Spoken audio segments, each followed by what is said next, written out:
My name is Jay Sugarman, and I want to welcome you to Innovation Showcase.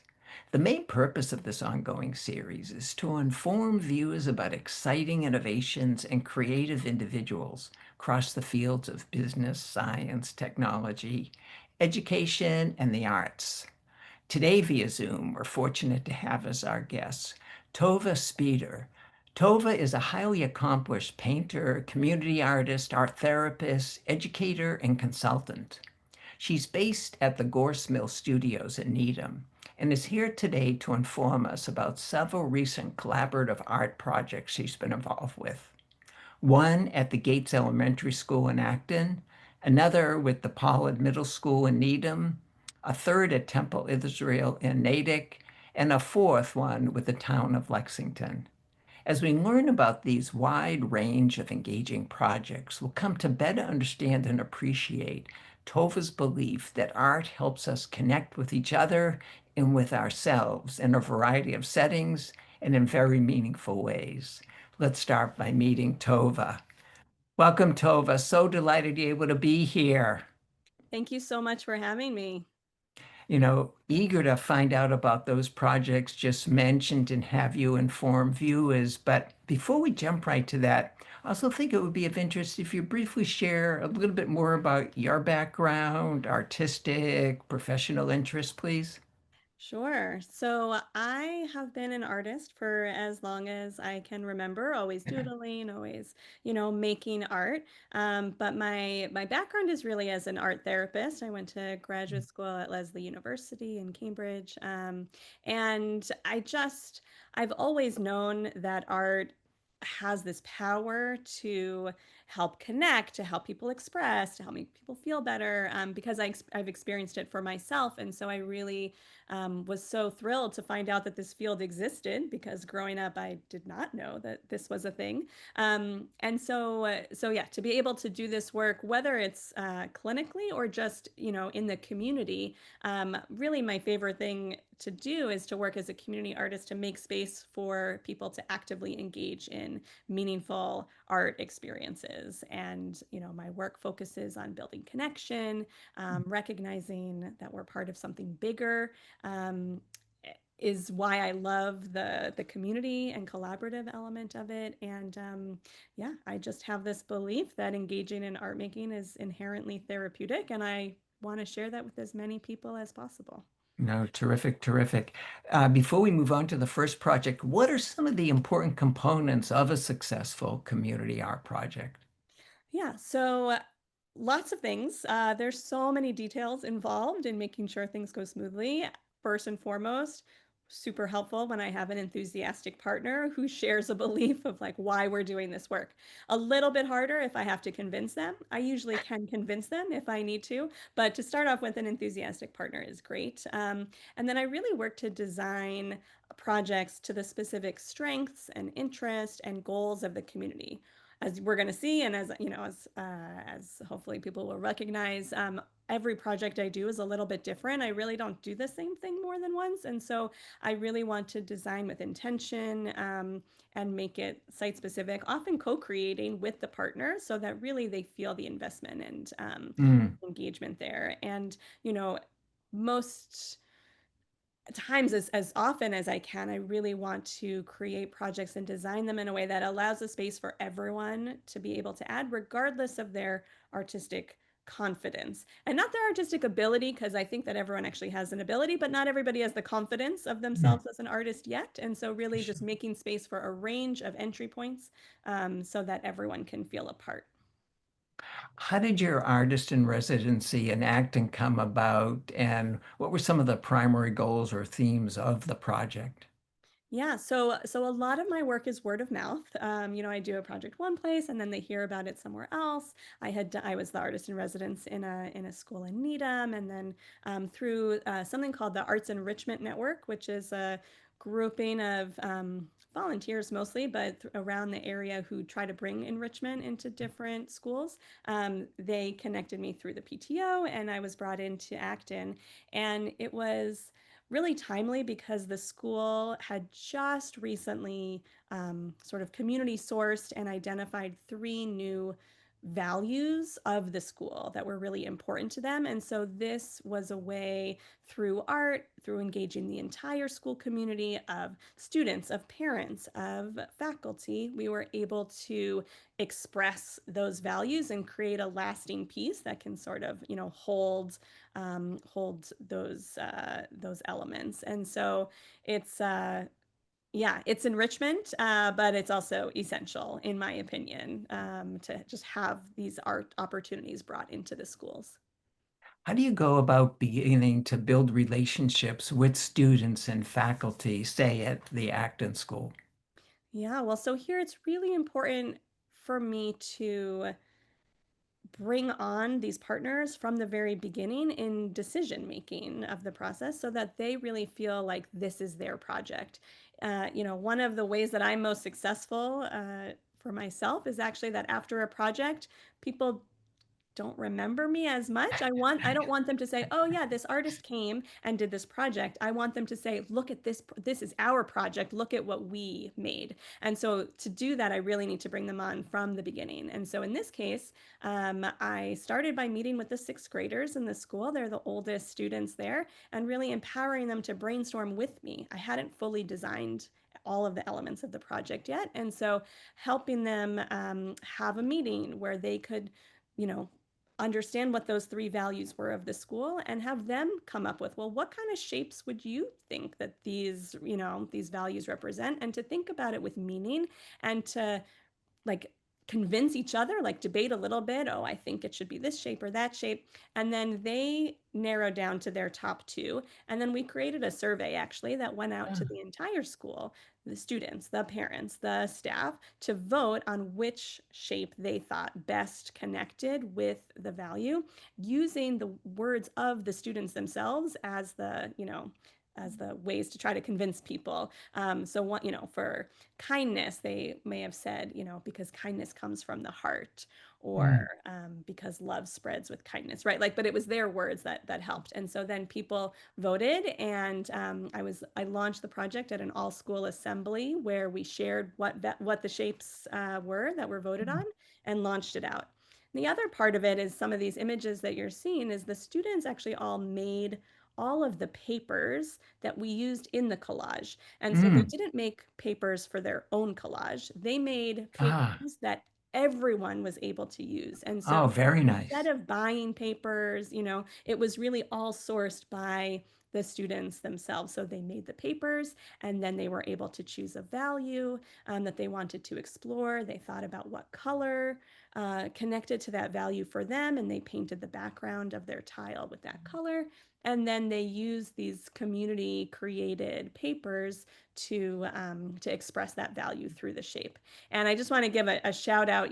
I was there. I helped design it. I facilitated it. And here's a picture with the staff who also participated. But for the students, it was mostly through this partnership I had with the art teacher at the school, Celia Knight, who is just so instrumental and amazing in helping bring this to the students, because there were so many students, right? Like over 450 participated in this, and it's an example of me not being able to do it just on my own. Speaking of that, just very briefly, how do you adapt the project to meet different developmental needs of the different age groups? So it's important to design it knowing in advance what ages are going to be participating, so that I can think with intention about what kind of materials would be most, easily adaptable. But in this case, it was really the materials that we used, anybody could use. Mm. I didn't have to make, oh, this is what the kindergartners are going to do, and this is what the sixth graders are going to do. It was intentionally across the board. Everybody is going to be able to access this in the same exact way, because everybody could choose a color to paint a background. Everybody could make those papers, tear them up, and everybody can collage, right? And so it was, those modalities were chosen very specifically because I knew this was going to span those ages across the board. Nice. As we look at the final artwork, can you share a little bit more about how these pieces reflect the voices and stories of the students. Yeah, I mean, I love seeing them because it's really such an amazing visual example of how each Yeah. person contributes one little thing. And that could be nice, but it's really in the context of the whole that you really see that whole impact. And so here you see there's one of these panels is all hearts representing the value of kindness. The middle one is all triangles representing respect. And the last is all circles representing inclusivity. And they all, everyone has a little story to read. Some of them, right? So one student said, they wanted to work with circles because inclusivity encompasses everyone.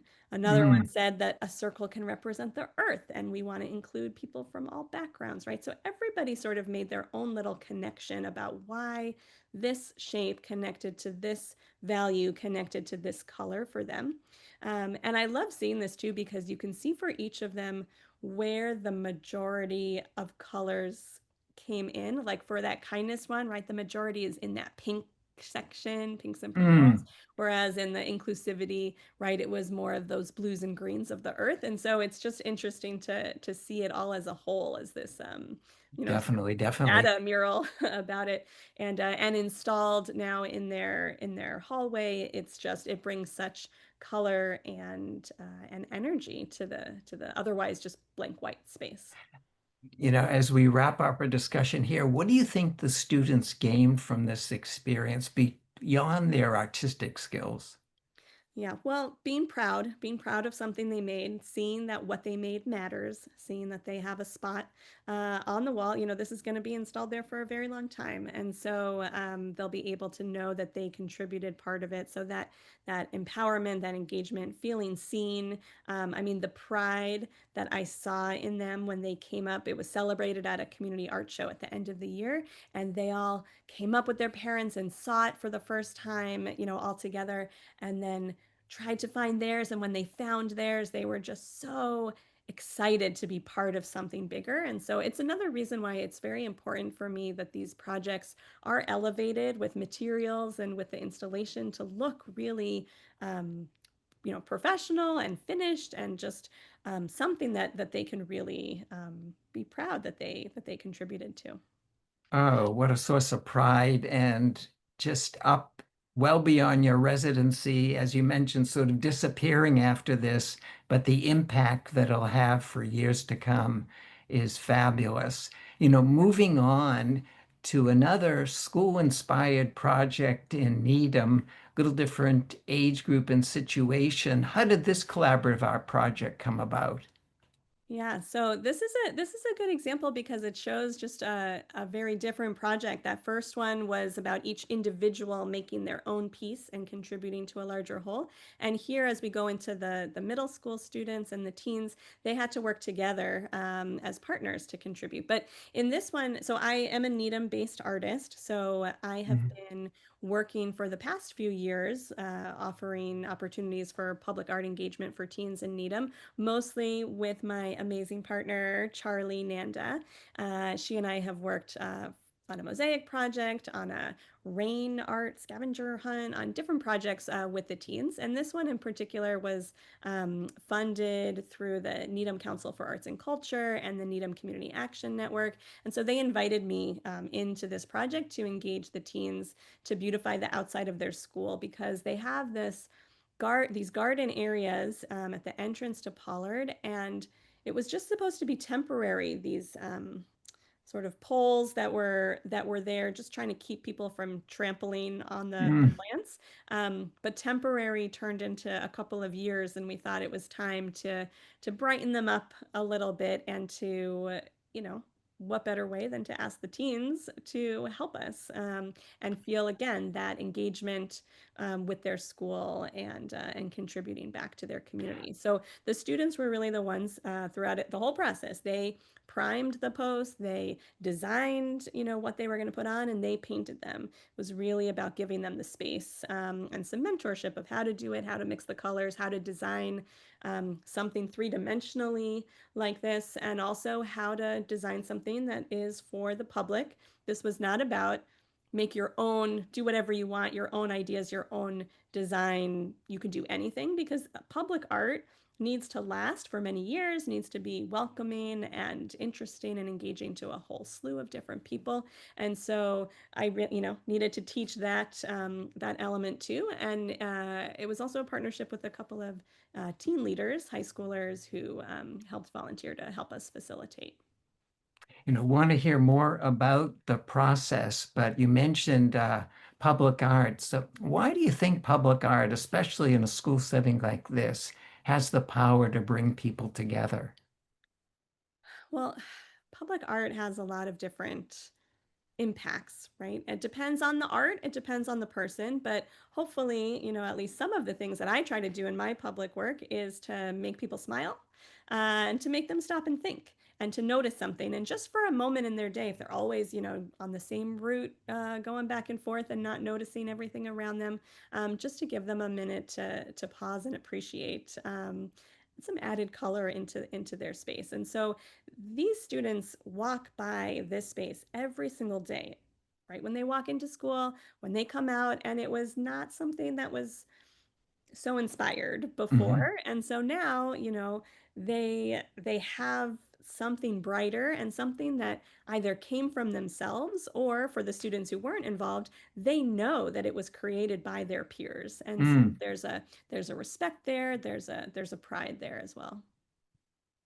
As we've been enjoying some images and we'll continue to see some more, could you share a little about the different steps of student involvement from concept to the installation? Sure. So we had a series of, I think it was 4 sessions. First, really introducing the project and starting to come up with the designs with the students. We did give them a theme to as a starting point. Again, we didn't want it to just be all haphazard. We wanted it to be cohesive in some way while still maintaining their individual artistic styles.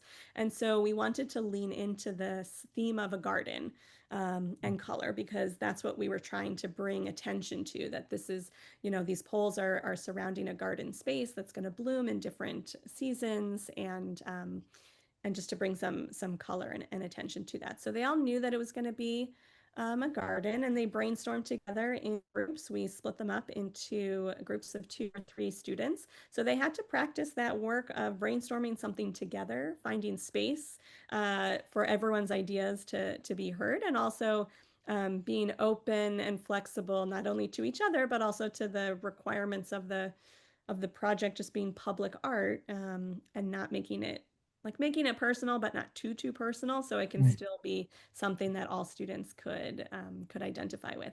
So they made the design, they primed the poles, they sketched out the design, they transferred the design, they painted it all themselves, and then Charlie and I, did final touch-ups, sealed them to make them protected over through the elements, and then installed them at the end.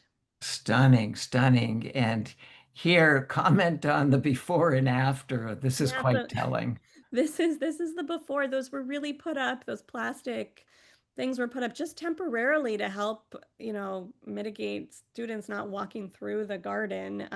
But they ended up being there for quite a long time. And they did their job, but I think when you see the after, you really see the difference. And it just feels more inviting and welcoming and handmade and, intentional.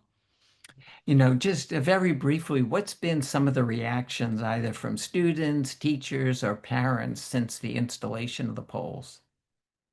So we had a little like dedication ceremony one day after school for the students once we put them up, and they were so happy to see their work there for the ones who participated, but for the other ones too. When they walked by, they were like, "Whoa, that looks so cool!" And again, it's different when you're just making something art for yourself than when you're making art for the public or the community or to share. And there's an appreciation and um, there's just an element of self-esteem that is built, and the teachers in the office who see it every day or people who walk by, they said thank you a lot, and we heard a lot of Mm. thank yous, not only to me but thank you, the students who participated heard the thank yous from their peers and from the teachers. And I think that uh, middle Terrific. schoolers Well, don't often get thanked so often for things. And so I think it was really nice to give them this opportunity to recognize that they most definitely, most had definitely. meaningful Well, things to contribute. Yeah. moving on to a totally different setting, what inspired your work with Temple Israel of Natick and what was involved in the project? So this one was multiple years in the making. I had consulted with a past ed director there many, many years ago on how to integrate more arts into their learning.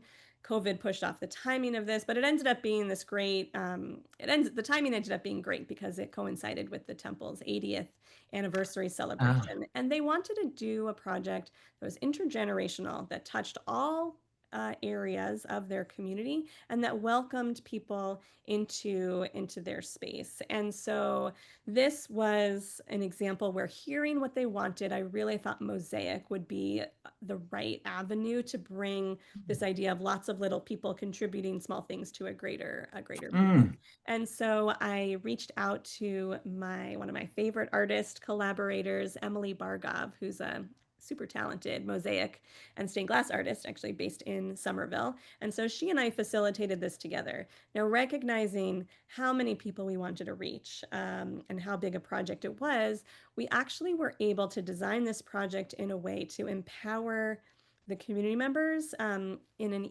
even greater way than in some other projects. And so she and I led a design session with community members, lay leaders who wanted to take on more of a role. They were the ones who helped come up with the design. And mm, they also were the ones who we trained in how to facilitate this type of work so that beyond the sessions that Emily or I facilitated, which there were, but we also were able to give panels to these community members and have them facilitate it for their mm. community. So one of them could bring it to the Families with Young Children event, and one of them could bring it to the sisterhood group, or, they were able to reach so much further because we trained them in how to do it. And so we had many, many opportunities for people to be involved and to contribute before a meeting, at an event, at a separate thing, as they dropped off their students at the school, any of these things. But really, one of the key components was that we wanted it to be intergenerational in every way possible. No, and in these next few, we see that point from young congregants, just stunning colors too, to this type of collaboration here. Yeah. Yeah. I mean, I love these images of the younger and older folks working together. Um, Yeah.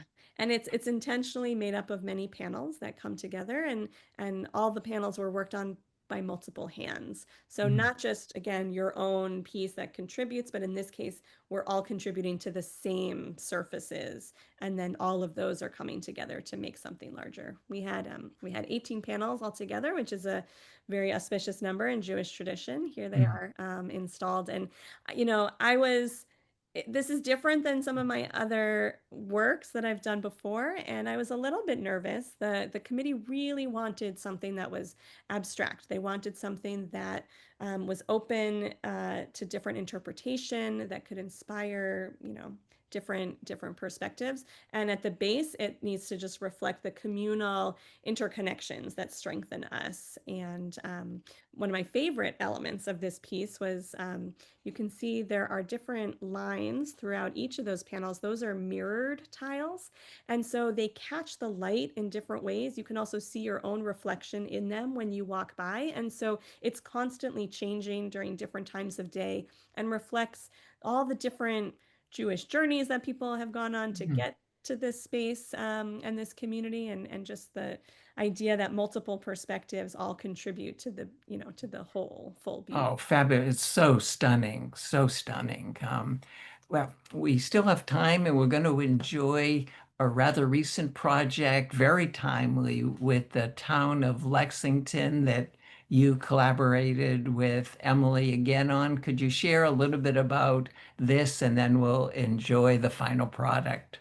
Sure. So it's Lex 250 is the sort of organization that spurred this on, they have had a number of different events and commemorations for the upcoming 250th anniversary of America. And so they had put a call out for artists to design large scale painted horses to sort of honor the ride of Paul Revere right down Mass Ave in Lexington, that was a part of the American Revolution. And so Emily and I decided to collaborate because we love doing that, and we wanted to submit a design that was not as much about the person Paul Revere, or even about the specifically the town of Lexington, but was about just this concept of sharing light through dark times and standing up for what you believe in, and the movement of this light and this horse, traveling through, and the spirit that was captured there. And so we combined two of our aesthetic styles. Emily is more of a mosaic artist, and I am more of a painter. And so we wanted this horse to unite those aesthetic elements, and also to be carrying a lantern that shines a light on other stories of the time of the American Revolution. So this is a sculptural piece that's right on Mass Ave in Lexington. It will be up there through the festivities in 2026, and it's really hopefully will inspire people to think about the light and how we illuminate each other, and share these different stories. And then closing, just a fabulous, very creative title, Illuminated, connecting to the horse. Fabulous, fabulous. In closing, Tova, could you briefly share some of your current or upcoming projects? Yeah, so I'm always working on a million projects at once. A couple of the things I'm working on right now, I'm about to install a large collaborative tile project in Brookline, a little bit similar to the one in Acton, but like similar modality, but very different project. But so that's one in Brookline. In the summer, I go to a summer camp and lead the campers in a large scale mural project. I'm putting together a collaborative piece in North Chelmsford right now. That's a wire and bead tree sculpture that Wow. really leans into intergenerational ideals. In the fall, I'm going to be down in Baltimore doing some intergenerational work. I think the intergenerational work is coming more up in the forefront. Also, the youth work, but there's something special about the intergenerational stuff. Terrific, terrific. How can viewers and others find out more about your work, perhaps get in touch?